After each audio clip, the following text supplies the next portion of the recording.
Feeding chair কেনা ছাড়াও কি বাচ্চাকে বেবি লেড উইনিং করানো যায়? বাচ্চা নিজে হাতে খেতে শিখলে বাচ্চার পেট ভরে? আমাদের খাওয়ার বাচ্চাকে কি করে খাওয়াবো? ঝাল কবে থেকে খেতে শিখবে?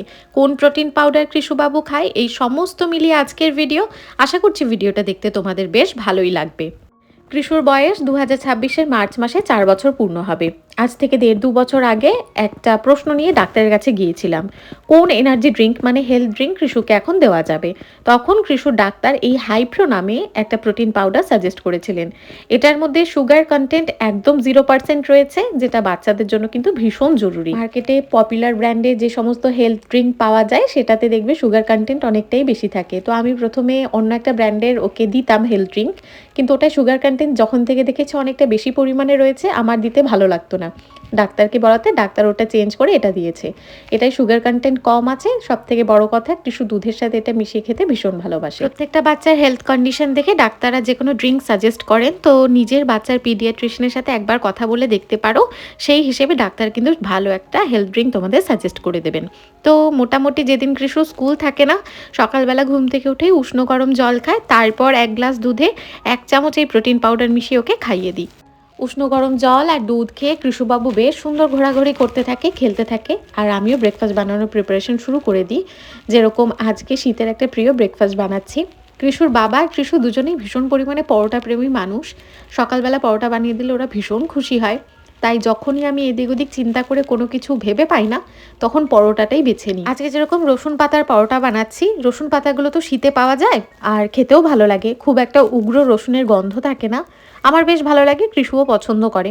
তো রসুন পাতাগুলোকে ভালো করে ধুয়ে নিয়ে আমি প্রথমে কুচি কুচি করে কেটে নিচ্ছিলাম, তারপর মনে পড়লো আমার কাছে চপার রয়েছে, তাই চপারের মধ্যে রসুন পাতার একটু রসুন দিয়েছি, একটু কাঁচা লঙ্কা, একটু ধনেপাতা দিয়ে বেশ সুন্দর করে চপ করে নিয়েছি।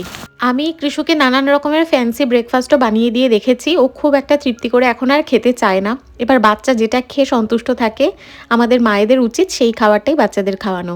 ও রুটি পরোটা মানে একদম ঘরোয়া খাবারগুলোতে বেশি স্বাচ্ছন্দ্য বোধ করে, তাই আমি ওর খাওয়ার রুটিনটা একদম সিম্পল রাখারই চেষ্টা করি।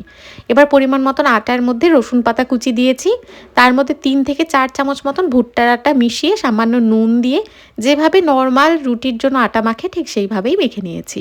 আমি নর্মালও রুটি পরোটা বানানোর সময় মাঝে মধ্যে ভুট্টার আটা মিশিয়ে এখন শীতকালে বানাই। ভুট্টার আটাটা তো ভালো খেতে, তাই মাঝে মধ্যে মিশিয়ে কৃষুকেও দিয়ে থাকি।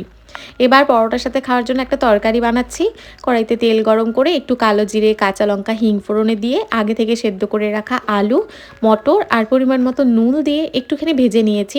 একদম সাধারণ তরকারি, তবে কালো জিরে হিংয়ের ফোড়নটায় না তরকারির স্বাদটা অনেকটা সুন্দর আসে, আর কৃষুও খেয়ে নেয় মোটামুটি, তাই আর কি সেটাই বানিয়ে নিয়েছি।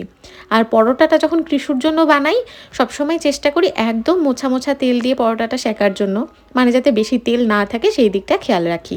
আমরা তো বাঙালিদের মনের মধ্যে একটা চিন্তা থাকে যে ভাত না খেলে হয়তো পেট ভরবে না, কারণ আমরা ছোটোবেলা থেকেই ভাত ডাল মাছ খেয়েই বড় হয়েছি। আমারও প্রথম এটাই মনে প্রশ্ন থাকতো যে ভাত খাচ্ছে না, হয়তো ওর পেট ভরছে না, রুটি খেলে কেন জানি না মনটা ভরে না। কিন্তু ডাক্তারকে জিজ্ঞেস করাতে ডাক্তার একটাই অ্যাসিওরেন্স দিয়েছে, যেই বাচ্চা যেটা খেয়ে সন্তুষ্ট সেটাই দেওয়া উচিত। রুটি খেলেও কোনো ক্ষতি নেই যদি ও ডাইজেস্ট করতে পারে। কৃষু রুটি খেলে কোনো সমস্যা হয় না, তাই প্রায়শই দুপুরবেলাতেও আমরা ওকে রুটি দিয়ে থাকি।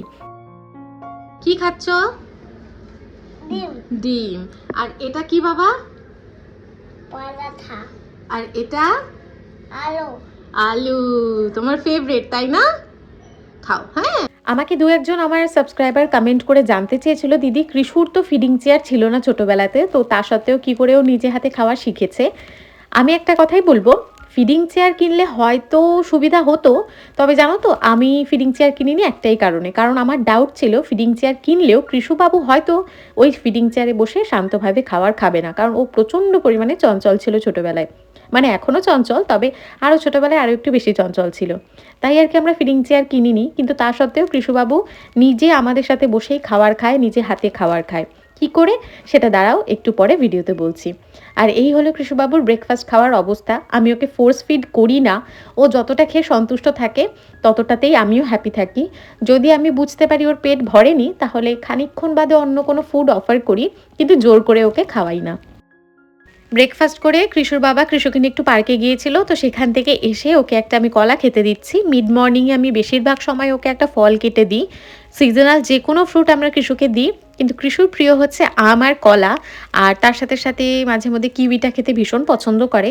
তো এইগুলোই বেশিরভাগ সময় ঘুরিয়ে ফিরিয়ে দিয়ে থাকি। তার সাথেও মৌসাম্বি, অরেঞ্জ এগুলো তো থাকেই।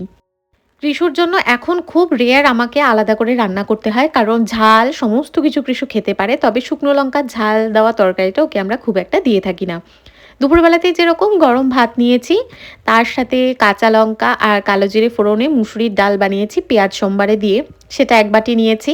ও সকালবেলা যেহেতু আলুর তরকারি খেয়েছিল না, দুপুরে খাবে বললো, তাই একটু আলুর তরকারি তার সাথে একটু শশা নিয়েছি, একটা গন্ধরাজ লেবুর টুকরো নিয়েছি, ডালের সাথে খাইয়ে দেবো। জানো তো, যে সমস্ত বাচ্চার মুখে রুচি থাকে না, এই একটু লেবুর টুকরো দিয়ে ডাল দিয়ে খাইয়ে দেখতে পারো, দেখবে ধীরে ধীরে বাচ্চার মুখে রুচি ফিরে আসে।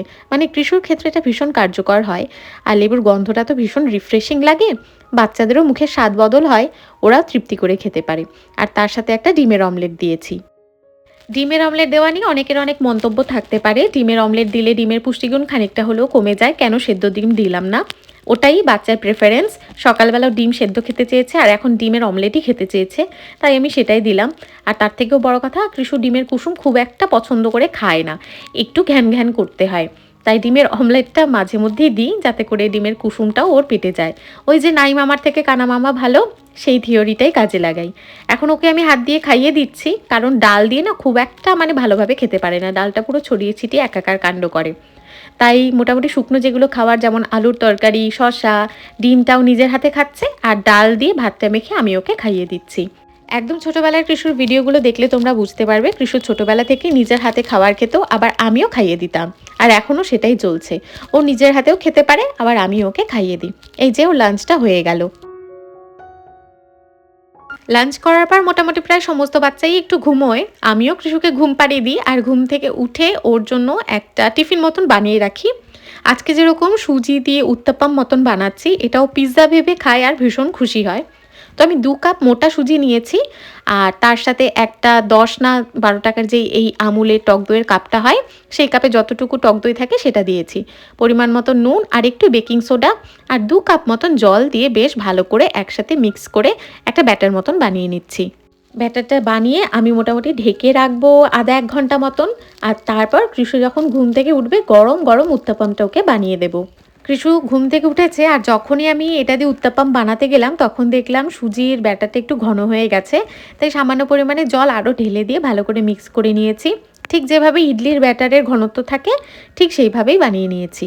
আর এটা বানানোর জন্য একটা ননস্টিক ফ্রাইং প্যান হলেই সুবিধা হয়। একটা ননস্টিক ফ্রাইং প্যানে আমি একটুখানি দেখো তেল গরম করেছি, তারপর 1 হাতা মতন ওই ব্যাটারটাকে দিয়ে ওপর থেকে একটু পেঁয়াজ কুচি, একটু টমেটো কুচি দিয়ে দিচ্ছি। চাইলে গাজর, বিনস, ধনেপাতা, কাঁচা লঙ্কা সমস্ত কিছু দেওয়া যায়, তবে আজকে আমি ভীষণ সিম্পল ওয়েতে বানাচ্ছি। এই টপিংটা উপরে দিয়ে আমি ঢাকা দিচ্ছি, আর ঢাকা দিয়ে 1 পিঠ ভালো করে আগে হতে দেব, তারপর যখন 1 পিঠ ভালো করে ভাজা হয়ে যাবে উল্টে আরেক পিঠ আমি ভেজে নেব। ব্যাস, তাহলেই উত্তাপ্পাম মোটামুটি রেডি হয়ে যাবে। উত্তাপ্পাম বলতে পারো বা সুজির গোলা রুটি বলতে পারো, যেটাই বলতে পারো, কিন্তু খেতে ভীষণ ভালো হয় আর হেলদি তো অবশ্যই, আর বাচ্চারা দেখবে বেশ খুশি মনে খেয়েও নেয়। এবার যেটা বলছিলাম, ফিডিং চেয়ার কিনিনি, তা সত্ত্বেও কৃষুবাবু কি করে একা একা খেতে শিখেছে। ছোটোবেলা থেকে যখনই আমরা খেতে বসতাম ওকে সাথে নিয়ে খেতে বসতাম, আমরা যেই যেই খাবারগুলো খেতাম সেগুলো ওকে অন্য একটা থালায় খেতে দিতাম, ছড়িয়ে ছিটিয়ে একাকার কাণ্ড করতো, সেগুলো পরিষ্কার করতাম, ওকে পরিষ্কার করাতাম, কিন্তু কখনো হাল ছাড়িনি। অল্প অল্প করে মুখে দিত, আর সেই থেকেই ওর নিজের হাতে খাওয়া দাওয়া শুরু হয়েছে। তাই ফিডিং চেয়ার কেনাটা যে অতি আবশ্যক তা কিন্তু নয়, হয়তো কিনলে সুবিধা হতো, তবে না কিনলেও যে বাচ্চা নিজে হাতে খেতে শিখবে না তা কিন্তু একেবারেই নয়। আর রইল বাকি বাচ্চারা ঝাল খেতে কি করে শিখবে। আমি প্রথম থেকেই মানে 1 বছর হওয়ার পর থেকেই যখন নুন খাওয়ানো শুরু করলাম, মাঝে মাঝেই আমাদের তরকারি থেকে আলু, গাজর, কুমড়ো ওকে তুলে দিতাম, ও খেত, আর এইভাবেই হয়তো ঝাল খাওয়া শিখেছে। থ্যাংক ইউ বেটা। মাম্মা এবার একটু জল খেয়ে নাও, হ্যাঁ একটু জল দিই, তারপর খেলো। ওই দেখো। আর তার সাথে সাথে আমরা যেগুলো খাবার খেতাম সেগুলো তো ওকে দিয়ে বসাতামই, আর ওইভাবেই ধীরে ধীরে একটু চেটে চেটে খেত, ঝাল লাগলে জল খেত, ওইভাবেই ধীরে ধীরে কৃষুবাবু কিন্তু ঝাল খাওয়া শিখেছে। ঝাল খাওয়া যে শিখতেই হবে আমার মনে হয় না সেটা ম্যান্ডেটরি, তবে ঝাল খাওয়া শিখে গেলে মায়েদের একটু সুবিধা হয়, সবসময় আলাদা করে বাচ্চাদের জন্য রান্না না করলেও তখন অসুবিধাটা হয় না। সারাদিনে খাওয়া দাওয়ার সাথে সাথে প্রচুর পরিমাণে জল খাওয়ানো উচিত, আর শীতকালে তো হাইড্রেশনের খেয়ালটা আরও বেশি রাখা উচিত। আমি প্রথম খাওয়ানোর সময় ভুল করেছিলাম। আমি একটু ফোর্স ফিড করাতাম আর তাতে করে খাওয়া দেখলে ও চিৎকার শুরু করত, কারণ খাওয়া দেখলেই ওর ভয়ের কিছু স্মৃতি মনে পড়তো। ওর মনে হতো হয়তো খাওয়া দেখলেই মা জোর করে ঠেসে ধরে খাওয়াবে। ও ভয় পেত, তাই আর কি খাওয়া থেকে দূরে পালাতো। তারপর ডাক্তার আমাকে বোঝালো, ওর বাবাও আমাকে বোঝালো। তারপর থেকে ফোর্স ফিডিং আমি বন্ধ করে দিয়েছি। বাচ্চার খাবারের সাথে সুসম্পর্ক তৈরি হওয়া কিন্তু ভীষণ জরুরি। নাহলে পরবর্তীতে খাওয়া নিয়ে ঝামেলা বাচ্চাদের থাকবেই। আজকে যেরকম রাতের বেলায় ওকে ভাত দিয়েছি, আর রাতে আমাদের জন্য বানালাম লাউ দিয়ে একটু রাঁধুনি ফোড়ন দিয়ে মুসুরির ডাল, সেটা দিয়েছি। আর আমাদেরই তরকারি থেকে আলু ফুলকপি তুলে দিয়েছি। আমাদের তরকারি থেকে খাবার তুলে দিলে আমি চেষ্টা করি সেই তরকারিতে শুকনো লঙ্কাটা কম দিতে। আজকেও যেরকম তরকারিতে শুকনো লঙ্কা আমি দিইনি, কাঁচা লঙ্কা, আদা, টমেটো, জিরে বাটা দিয়েই বানিয়েছি। এখন যেরকম কৃষবাবু খিদে পেলে নিজে থেকেই খাওয়ার চায়, ওকে খাওয়া নিয়ে ঘ্যান করতে হয় না, কান্নাকাটি করতে হয় না। আর এটা করার পেছনে আমি কিছু ভুল শুধরে নিয়েছি। কোন ভুল শুধরে নিয়েছি সেটা জানতে চাইলে অবশ্যই কমেন্ট করো, আমি পরের ভিডিওতে ডিটেলসে তোমাদের সাথে শেয়ার করব। এই যে ও নিজে খেয়েছে ঠিকই, তবে অনেকটা ছড়িয়েছেও বটে। এটার জন্যও কিন্তু সব মায়েদের প্রস্তুত থাকতে, এটা একদিনের রুটিন। আজকে যেই খাবারটা খেয়েছে কালকে সেই খাবারটা খাবে না। যেমন সপ্তাহে 3 দিন ওর খাবারে ড্রাই ফ্রুট থাকে, আজকে যেরকম ছিল না। বেশি ড্রাই ফ্রুট খেলে ওর আবার একটু পেটে সমস্যা হয়। অনেক মায়েদের রিকোয়েস্টেই আজকের এই ভিডিওটা বানানো। যদি ভালো লেগে থাকে তাহলে অবশ্যই একটা লাইক আর কমেন্ট করতে কিন্তু ভুলো না।